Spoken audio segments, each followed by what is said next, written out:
Maybe write another. So, just when I introduce yourself, so say like, I'm Donna Odain, I'm a singer, or whatever, or something like that. Hi, I'm Donna Odain. I'm a singer. I'm a mother. A fiance. Yeah. How did you first get into singing? So I first got into singing when, very strangely enough, I've always been quite musical as a young child. So going through school, you know, as you do the standard things. So you play the recorder, you play a bit of guitar just to get you into it. And I developed a love for music through that, as well as my parents having parties. They're West Indians, so you'd always have a good family gathering. And through those family gatherings, you listen to things like reggae and a bit of soul and things like that. So I've always had an interest, a very keen interest. But as I said, going through school, you start playing your instruments, you get a real great knowledge for music and a great love, and that's where my kind of love stemmed from. What inspires you as an artist? Wow. Do you know what? It's a difficult one to answer. What inspires me? So life, I suppose, inspires me as an artist. You think about all the things that we go through as people, and not just as people, but as a person. All those things that you could possibly write about that, you know, you think nobody else has gone through, but actually maybe they have, and you know, maybe it's they want to tell a story in a different way. I suppose in a way for me, yeah, life would be. What is your favourite singer and why? That's the worst possible question to ask a singer, because there's obviously millions of them. I suppose, go through the list. Oh Lord. Okay, so my number one would have to be Whitney Houston. I love the power that she gave, and she represented so much in those days and in those times that she was alive. May she rest in peace. But you saw how, you know, she changed from a teenager into a woman, and just, I don't know, there was something about her. You could just imagine her standing on a balcony and singing, you know, like you see in Snow White and the Seven Dwarfs, where she's la la la la la la la la, and you just imagine these birds just flying down towards her. That's the type of person I saw her as. Vocally, she was just, what can you say? So she's my number one. I also love my fellow gentleman. So we have Luther Vandross. Oh, my favourite song of his is Dance with My Father, but also, I've forgotten the name of it. I'll sing it for you. Chair is still a chair, even when there's no one sitting there. I know it's a cover. I can't remember the actual song. You know the name of it. Yeah.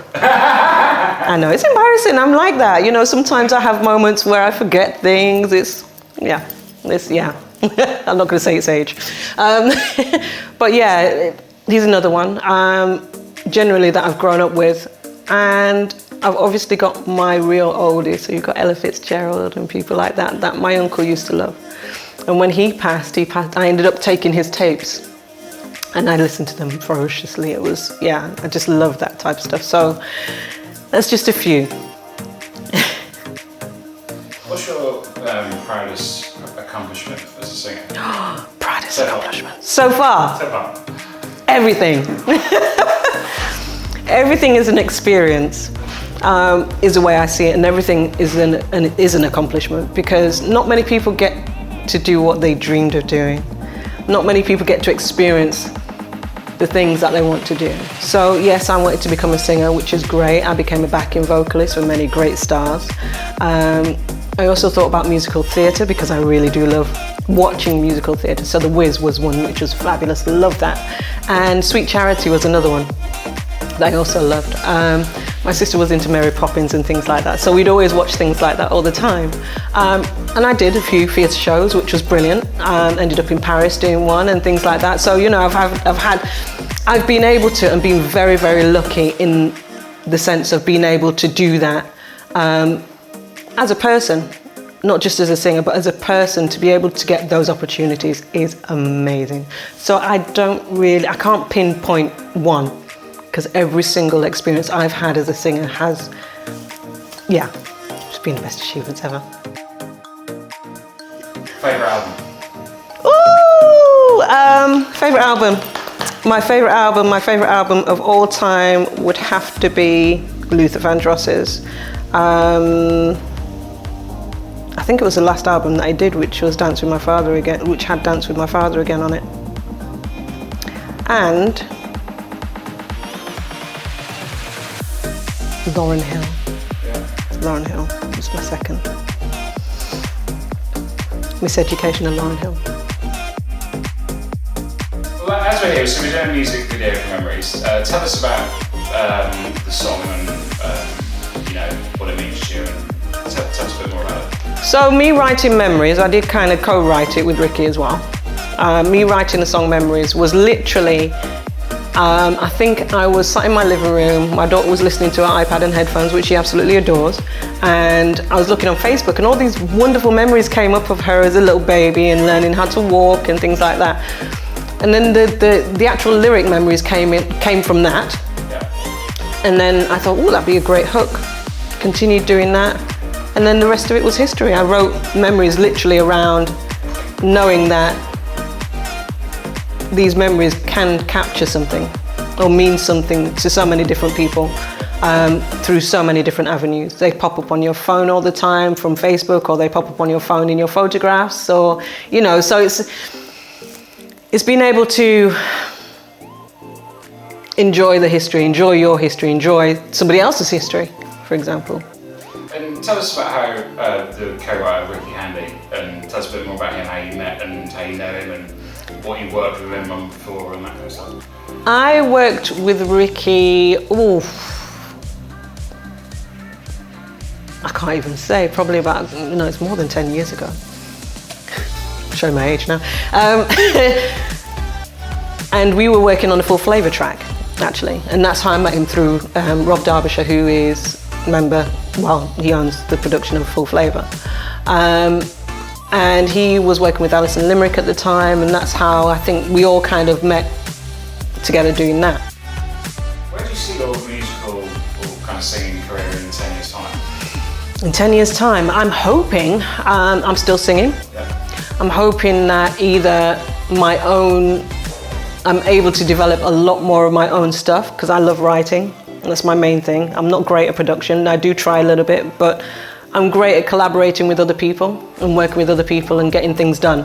I'm a bit of a perfectionist, so yeah, I would really love to have more than one album out in the next 10 years, or be out touring, or whatever the case may be, doing something that artists do. Last one. I didn't put this down, but I just suddenly thought about it. So you now live in London, but did you grow up in Leeds, or lived in Leeds a long part of your life? Or were you born there? Or? Yeah, I was born in Leeds. I was born in Leeds. And I decided. Well, no, I travelled. So I got into my music there, and then I got involved with. I don't want to name drop. Is that right? I worked with a fair few people. So I used to songwrite when I was back there as well. Going back to actually school days is where I started my songwriting, my creative writing. So I would sit there with my clarinet and I'd play the Eurythmics. I can't remember which song it is, but I'd love their songs. So I'd get the songbooks that you could play. And then I started developing my own, my own workings. I don't even know where they are now. Have you still got those recorded? Maybe. I'll have to ask my mother, she's thrown it away. But yeah, so it kind of stems from that, really. So I've taken you back to there. What was the question again? I said growing up in Leeds and kind of like you obviously moved to London. When was that and why? So during that time, after that, obviously I'd done quite a few shows, and I'd been with Edwin Starr for over 5 years. Did a lot of theatre in between there as well. Worked with people like, I got very heavily into Motown. So that's where most of my work stems from, is working with Edwin Starr, working with Martha Reeves, working with Mary Wilson. May she rest her soul. She passed a couple of years ago now. And Frida Payne I'd worked with as well. All fantastic artists, all really brilliant singers. I just had the whirl of a time with that. Then I think I moved to Birmingham, and then I decided to move to London to do some work. And that was it. I've been here ever since.